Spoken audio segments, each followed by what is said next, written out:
Accesso libero alla conoscenza, lotta alle fake news, maggior sicurezza dei dati che circolano su internet, più trasparenza negli enti pubblici e amministrativi a tutti i livelli. Su questi ma anche altri principi si basa la filosofia politica del Partito Pirata, realtà nata nel 2006 su ispirazione del partito svedese, candidata alle elezioni europee. E uno dei nomi in lista nella circoscrizione nord-est, Luigi Di Liberto, fondatore della community online TNT Village, spazio virtuale al centro di una storia controversa tra il fondatore e il mondo dell'editoria, si presenta ai microfoni dell'agenzia Vista, parlando proprio del suo caso, uno dei motivi che lo ha spinto a far valere gli ideali dello scambio etico sul web. Io sono un darigale di carriere di Ventura.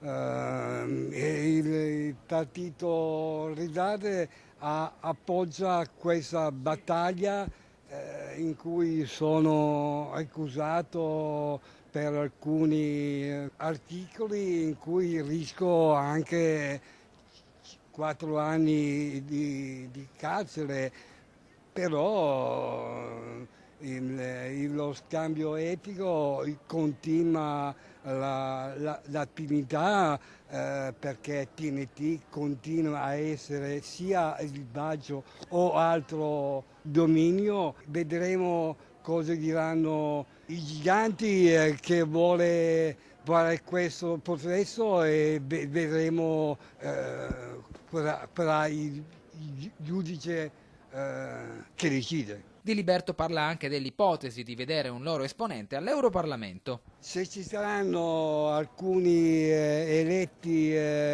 a Belgio, ci sarà un nucleo per fare uno Stato unito d'Europa. Sarà un'idea, sarà un sogno, però ci proviamo, ci proviamo.